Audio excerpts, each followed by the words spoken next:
বার পুরীর ধনদান অনুষ্ঠানের সকালে বাবা ভক্ত সঙ্গে বসে আছেন, সকলকে দর্শন দিচ্ছেন, অনেকেই কীর্তন করছেন, বাবা শুনছেন।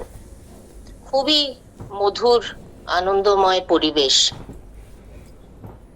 তখন আমি ভাবলাম যে আমি আর আমার মেয়ে বাবাকে ভজগোবিন্দম, আদি শঙ্করাচার্যের ভজগোবিন্দমটা গেয়ে শোনাবো, তার একটা পোর্শন গেয়ে শোনাবো। বাবা অনেক সময় ভজগোবিন্দম থেকে কোট করেন, বিশেষ করে এই দুটি প্যারা, যেটা বাবার মুখে আমি অনেকবার শুনেছি। প্রথম, পুনরপি জননং পুনরপি মরণং পুনরপি জননী জঠরে শয়নম ইহ সংসারে বহু দুস্তারে কৃপয়া পারে পাহি মুরারে। দ্বিতীয়, গেয়ম গীতা নাম সহস্রম ध्येयं श्रीपति रूपमजस्रम नेयं सज्जन संगे चित्तम देयं दीन जनाय च वित्तम। এখানে বাবা অনেক সময় পুরো শ্লোকটা না বলে চারটে ওয়ার্ড খালি বলতেন, যে গেয়ম, ধ্যেয়ম, নেয়ম আর দেয়ম। অনেকের ডায়েরিতে বাবা এগুলো লিখে দিয়েছেন। গেয়ম, গেয়ম গীতা নাম সহস্রম। গেয়ম মানে নাম কীর্তন, জপ, এগুলো গে গে করা গেয়ম। ধ্যেয়ম হচ্ছে জপ করতে করতে যখন মন নিবিষ্ট হয়ে গেলে ওটা একটা ধ্যানের পর্যায়ে চলে যায়। ধ্যেয়ম শ্রীপতি রূপম মজস্রম, ঈশ্বরের রূপের ধ্যান। জপ করতে করতে যার জপ, তার ব্যাপারে তারই ধ্যান হতে থাকে যখন সেই জপে মন নিবিষ্ট হয়ে যায়। এই জন্য চেষ্টা করতে লাগবে না, বাবা বলেছিলেন যে এমনিই হবে, চেষ্টার দরকার নেই। নেয়ম, নেয়ম সজ্জন সঙ্গে চিত্তম। এখানে নেয়ম বলতে সৎসঙ্গের মাহাত্ম্য, সৎসঙ্গের কথাই বলা হচ্ছে।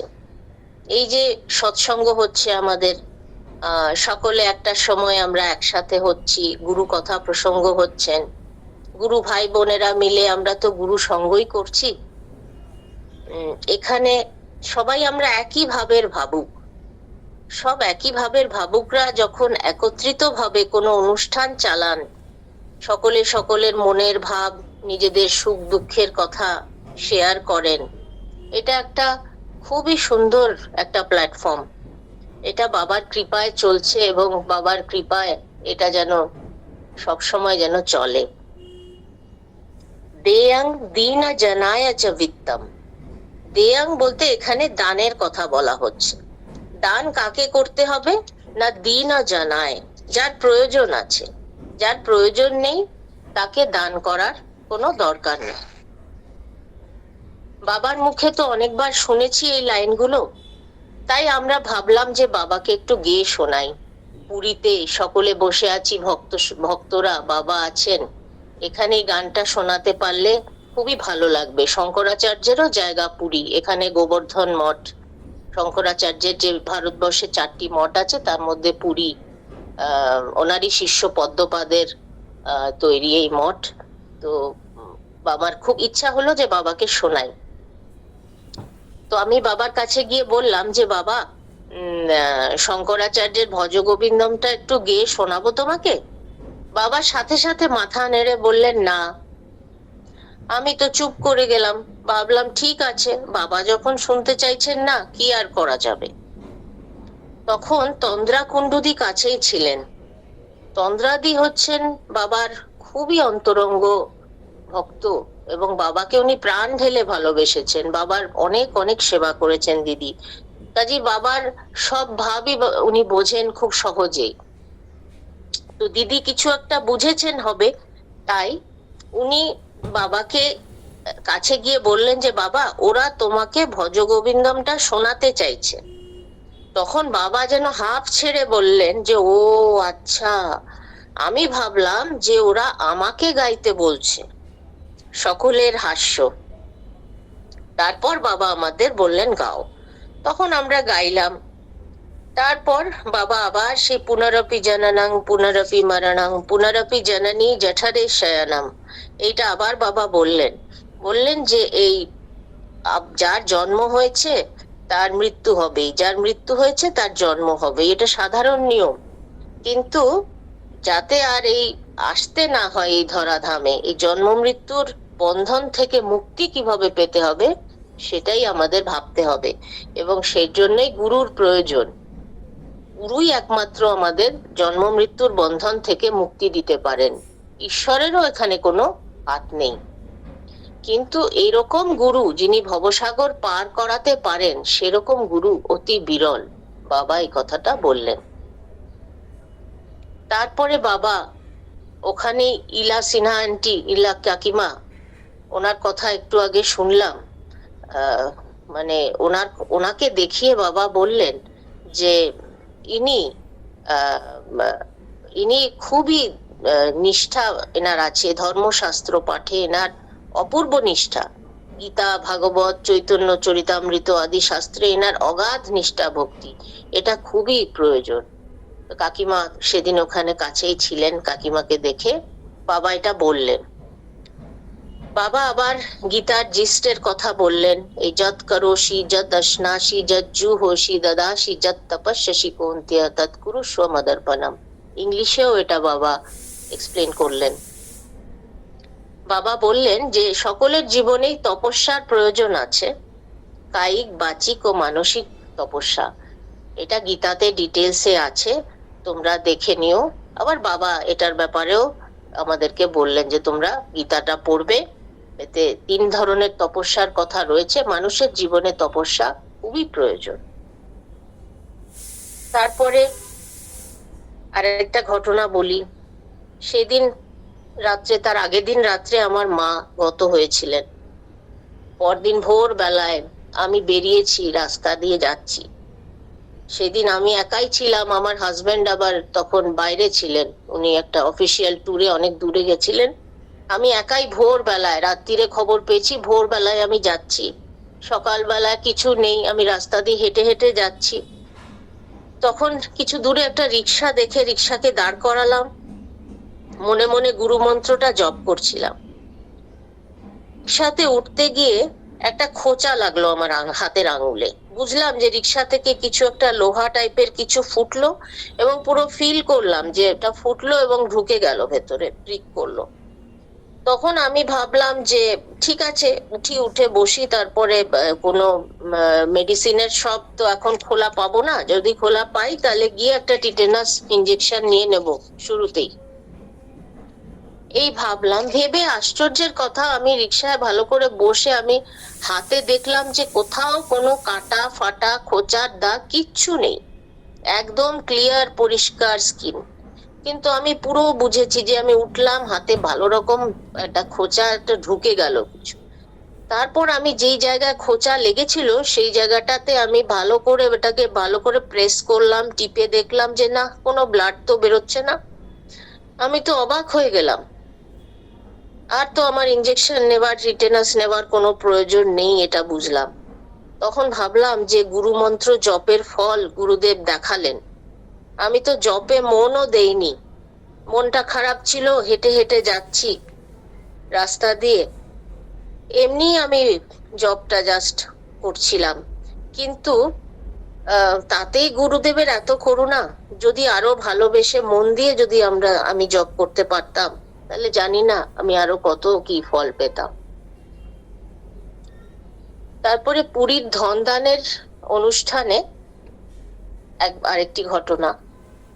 এটাতে বাবা বলছেন দুটো কথা, বাবা বারবার বলছিলেন, এটা আমাদের গুরু ভাইয়েরা রেকর্ডও করেছেন, যে give more than you desire to be given. তুমি যতটা চাও তার থেকে অনেক বেশি বেশি করে তোমাকে দিতে হবে। আরেকটা বলছিলেন, love more than you desire to be loved. ভালোবাসা তো সকলেই চায়, কিন্তু তার থেকে যত না আমরা চাইছি তার থেকেও বেশি ভালোবাসতে হবে। আচ্ছা, তারপরে সেদিন ব্রেকফাস্টের দিন, ব্রেকফাস্টে তো বাবা অনেক কিছু খাওয়াতেন, লাঞ্চ, ডিনার, মানে পুরীতে গেলে আমাদের সারাদিন খেতাম আমরা। পুরীর বিচে গিয়ে বাবা কত রকম যে খাওয়াতেন, সব ভাই বোনেরা আমরা সবাই মিলে যে কত আনন্দ করেছি, সেই স্মৃতি আমাদের আহ, আগামী দিনের জন্য পাথেয় হয়ে রইলো, সেই স্মৃতি নিয়ে আমাদের থাকতে হবে। তো ব্রেকফাস্টের কথা বলছি, এটা 2022-এ বাবা সেবার জ্যাম অ্যান্ড ব্রেড আর বাটার অ্যান্ড ব্রেড, তার সাথে কলা, আপেল, মিষ্টি এসব তো রেখেছিলেনই। তো আমরা কয়েকজন ভাই বোন মিলে ব্রেডে জ্যাম আর বাটার লাগাচ্ছিলাম। তো আমি লঙ্কার এক গুরু ভাইয়ের জন্য সেই সময় ব্রেডে জ্যাম লাগাচ্ছি। বাবা সবাইকে বলছেন যে বেশি করে লাগাও, বেশি করে লাগাও, গিভ মোর, গিভ মোর। লঙ্কার গুরু ভাইটি আমাকে বললেন যে দিদি, একটা ব্রেডে জ্যাম লাগান, তারপর আরেকটা ব্রেড ওই ব্রেডের মধ্যেই দিয়ে দিন, দুটো ব্রেডে জ্যাম লাগাবেন না প্লিজ, খুব বেশি জ্যাম হয়ে যাচ্ছে। আমি বললাম ঠিক আছে ভাই, আমি তাই করব। একটাতেই লাগিয়ে তার মধ্যে আরেকটা ব্রেড আমি অ্যাটাচ করে স্যান্ডউইচ বানিয়ে দেব। এদিকে আমি দেখছি যে বাবা কাছেই বসে আছেন আর সবার ব্রেডে জ্যাম লাগানোটা দেখছেন, এবং আমি যেটা ভেবেছি বাবা সেটা বুঝে গেছেন। মানে আমার মাইন্ডটা বাবা রিড করে নিয়েছেন। এদিকে আমি তো ওই গুরু ভাইকে বলেছি যে একটা সাইডেই আমি জ্যাম লাগাবো, তাই আমি জ্যাম লাগাচ্ছি তো লাগাচ্ছি, লাগাচ্ছি তো লাগাচ্ছি, আর বাবা কেবল আমার হাতের দিকে আর ওই ব্রেডের দিকে তাকিয়ে আছেন। আমি তো ওয়েট করছি যে কখন বাবা চোখটা একটু সরাবেন আর আমি সাথে সাথে আরেকটা প্লেন ব্রেড, জ্যাম না লাগানো ব্রেড, ওটার মধ্যে লাগিয়ে ওনাকে, ওই ভাইকে দিয়ে দেবো।